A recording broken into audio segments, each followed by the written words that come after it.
In the beginning, there was nothing but silence. No galaxies spinning, no stars burning, no comets streaking across empty skies. There was no sky, no ground, no measure of time. There was only Allah, the eternal, the ever living, and from His command, creation began. In the heart of that formless void, Allah spoke the word be, and light erupted into existence. This was not just the light of the stars or the glow of the fire, it was the very principle of illumination, the spark that gave shape and order to the cosmos. This is why Quran says, Allahu Nur samawati wal earth. Allah is the light of the heavens and the earth. Billions of years passed, and galaxies blossomed like gardens across the canvas of the universe. Stars ignited, each one a burning lamp in the infinite dark.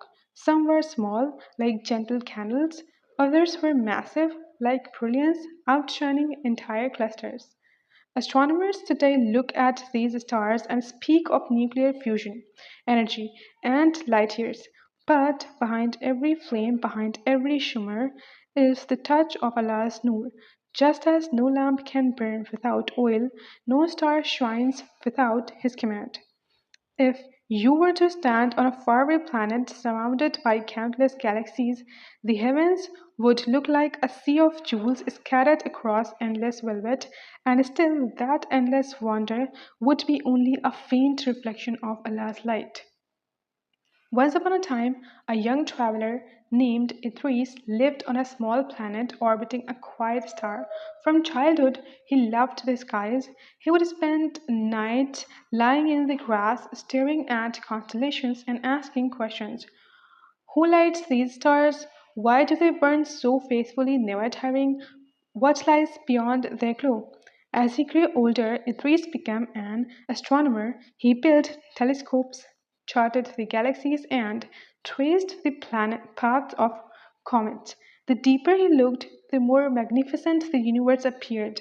Yet, the deeper he looked, the more questions he had. One night, after years of research, Idris pointed his telescopes at a star millions of years light away. The light reaching his eye that night had begun its journey before he was even born. Suddenly, a thought struck him. If light takes so long to reach me, how vast must the one be who controls all light everywhere at every moment? He remembered the verse his mother used to whisper while tucking him in as a child. Allahu Nur Samawati wal Earth. And for the first time, the words sank deep into his heart. As Idris reflected, he recalled the parable that followed the verse in the Quran, a lamp in a niche shining through crystal glass, fueled by pure oil, light upon light. He realized this was not only about faith but also about the universe itself. The niche was like space itself, vast and holding countless lamps. The lamp was each star burning with fuel Allah had placed within. The glass was the atmosphere of the planets, magnifying or filtering the glow. The oil was the unseen laws of physics, perfectly balanced, sustaining creations. And the phrase light upon light was the layering of galaxies upon galaxies, stars upon stars, suns upon moons, guiding the travelers through the cosmic sea. Idris thought of how sailors once guided their ship using stars. Just as physical light prevents a traveler from getting lost in the desert, divine light prevents a soul from getting lost in life. A galaxy, after all, is a congregation of stars, much like a community of believers. Each star shines with its own light, but together they form spirals of breathtaking beauty. In the same way, when hearts are lit with Allah's Noor, they form constellations of guidance for the world. But Idris also knew about darkness. In space, there are black holes, regions so dense that not even light can escape. They are terrifying, swallowing everything that comes too close. He realized life has its black holes too: arrogance, greed, ignorance, despair. These are the places where light is trapped, where hearts become heavy and lost.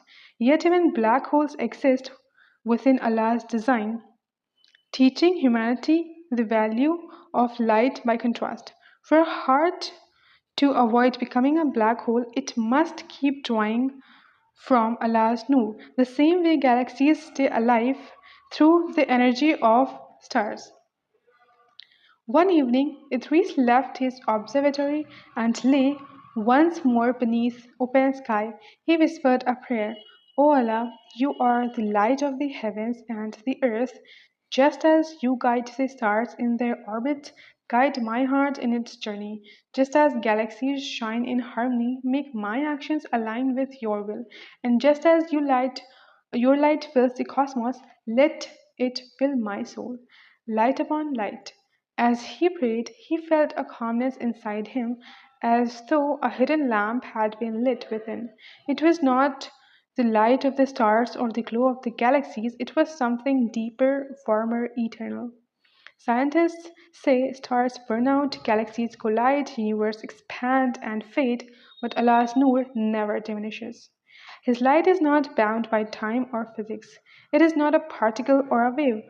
It is the truth that sustains existence itself.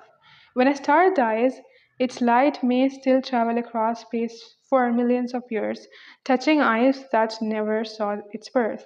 In the same way, when a believer carries Allah's light, the effects of their deeds outlive them, guiding generations to come.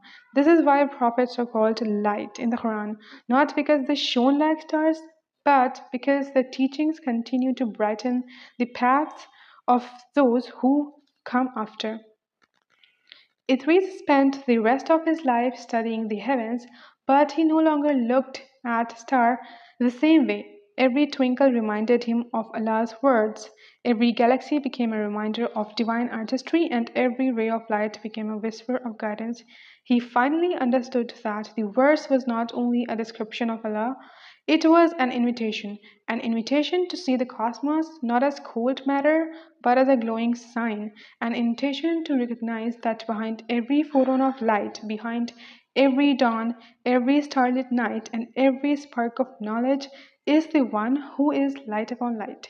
So, when we gaze at the Milky Way stretching across the night sky, or when telescope capture galaxies billions of light years away, we should remember Allahu Nur Samawati wal Earth.